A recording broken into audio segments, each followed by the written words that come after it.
If you had $86,400 in your wallet right now, and somebody ran up to you, grabbed your wallet, and took $100 out and stole it from you and ran away, would you be like, oh my gosh, this money is useless, and throw the rest out?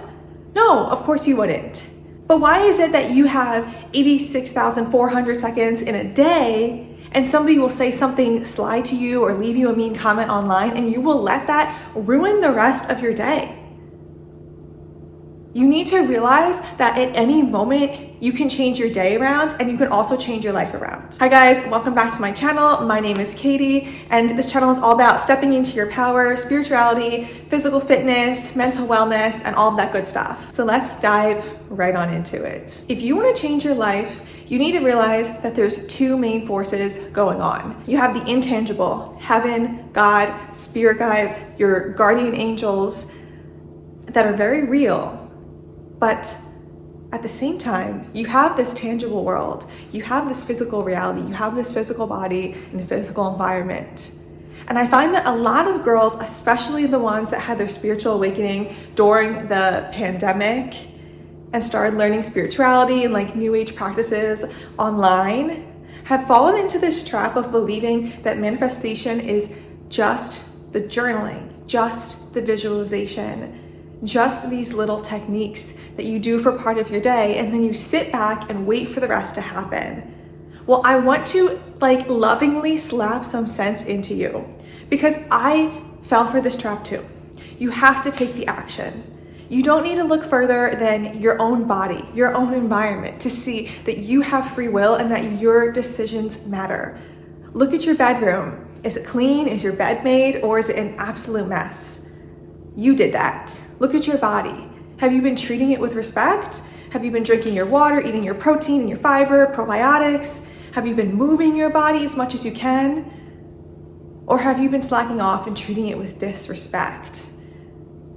You know the answer. And you know what? It is okay if in this moment you say to yourself, oh my God, I am not where I want to be. This is not who I signed up to be. This is not the story that I was meant to live. Because right in that moment, you realize that you get to make the decision to change. And so in order to change, we have to come right here and we have to confront the brutal facts, no matter how hard they are. Whatever you are getting out of life, you're getting it because that's where you feel comfortable. In some way, it is serving you because that is what you're used to. That's what your body is used to, and that's what your brain and your subconscious expect. It has integrated itself into your core identity and belief system. And so anything you do is going to make sure that you stay where you currently are. If we take a look at your past, there might be things there that negatively affected you. People that bullied you growing up, your parents not being there for the way they needed to. Maybe it was struggles with money or relationships, your access to certain resources. Those things may have had negative imprints on you, but that doesn't mean that they have to define you. You can't undo that though until you become aware of it. So the first thing I need you to do is slow down and realize, what are the negative beliefs that I am holding into my heart that are making me take the actions that keep me where I'm at? The second thing is, you need to start dreaming bigger. You need to start visualizing what God's potential for you is and realizing that if He gave you that vision for your life, then you are meant to pursue it. Maybe you want to be a fantastic mother, a fantastic wife, a speaker, an entrepreneur, a social media influencer, a corporate leader, CEO.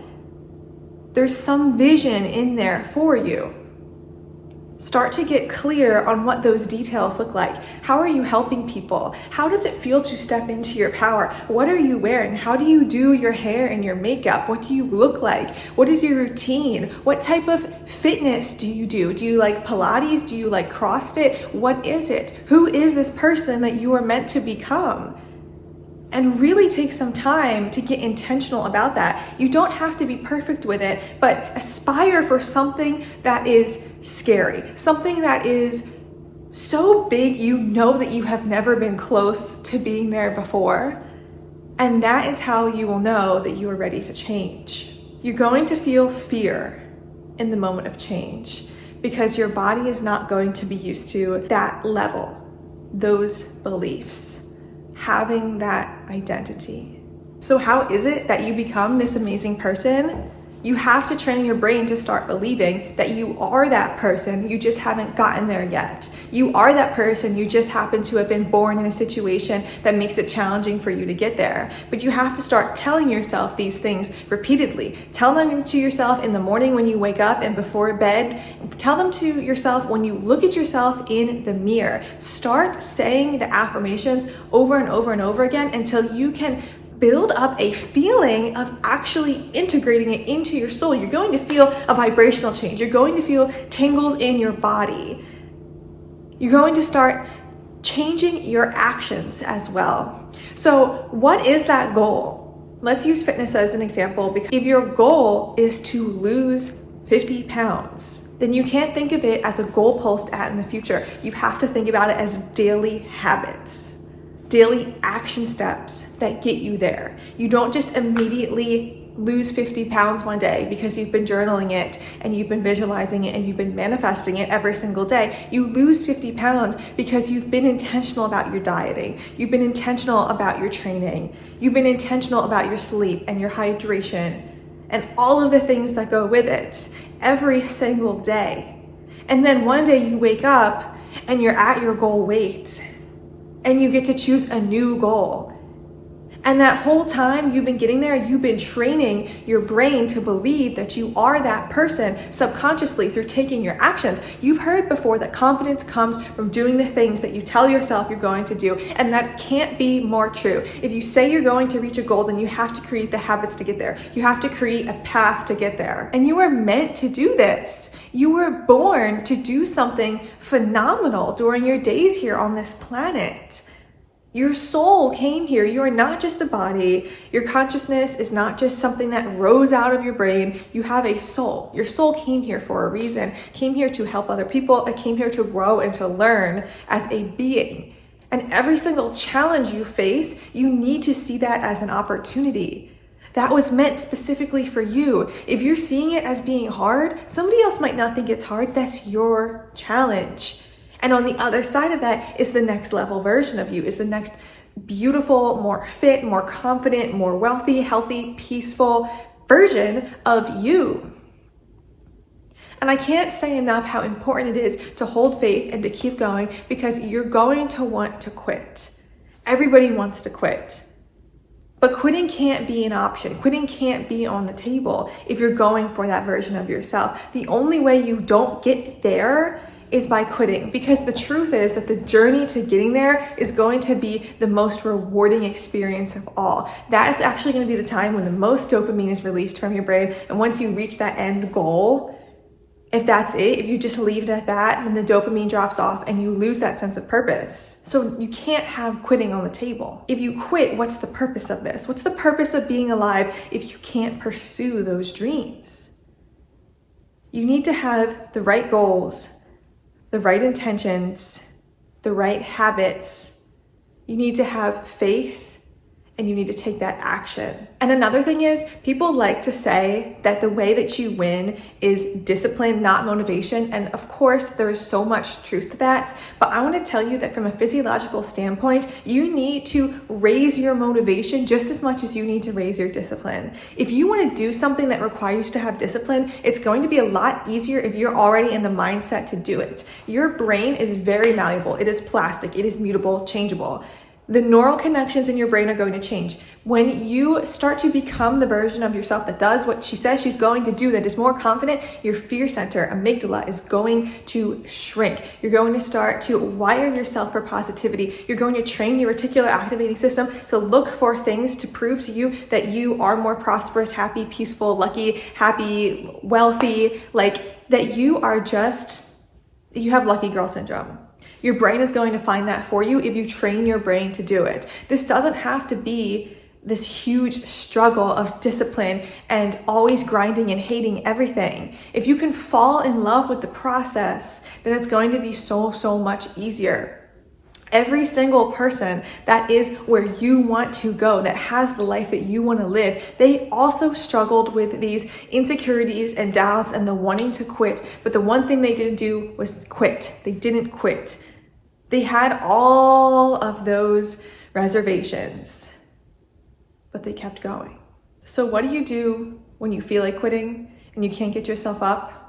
You're laying on the closet floor, staring at your phone, avoiding life.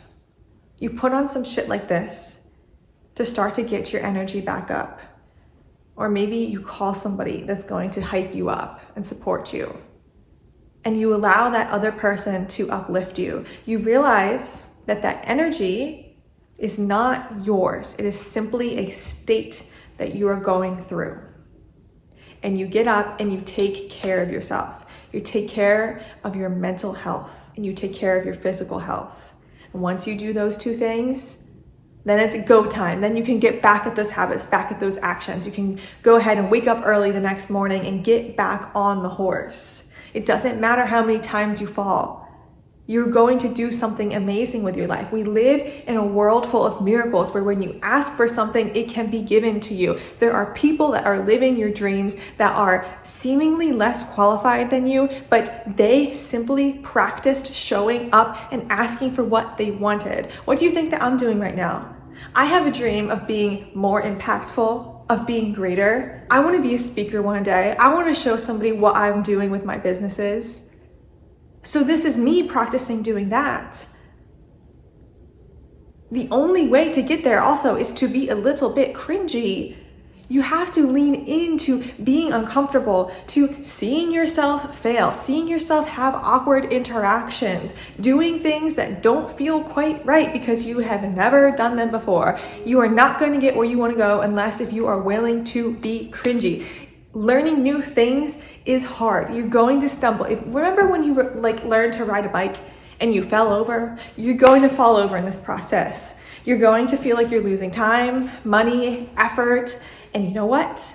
It's all part of the process because that is required. That is the fee that you have to pay in order to become an expert, in order to become whoever it is that you want to become. Those little things too, those are the moments where you want to quit. When you fall over and you fall on your face and you're eating crap, that is the true challenge right there. Because a lot of people will quit. The people that you are competing with, a lot of them are going to fall off the train at some point. And you're going to be ahead of them. You're going to be ahead of them because you simply didn't give up. And they're going to go and try something else. And you're going to be ahead of them because you've simply had more experience doing the same thing over and over and over and over again. So I'm going to leave you with this. If you recognize your past and the beliefs that it has given you, and you decide that you don't want to hold on to those negative beliefs anymore, and you can visualize your future and who you want to become and create habits that are going to make you become that person, and you never quit, then every single day, if you win a little bit, eventually you're going to have to win in the long run. Every single person that has ever accomplished something amazing knows this. There's a lot of people on the internet that want to tell you that you can become whoever you want to become overnight. Well, I'm here to tell you, it's probably going to take longer than that. And you're probably still a baby. You probably have so much more time than you think. So I want you to go out, sit down, get yourself a journal, and get started and take the habits. When you feel scared, that's how you know you're doing it right. When you want to quit, keep going. That's how you know you're doing it right. I hope you enjoyed today's video, and I will see you next time. Bye.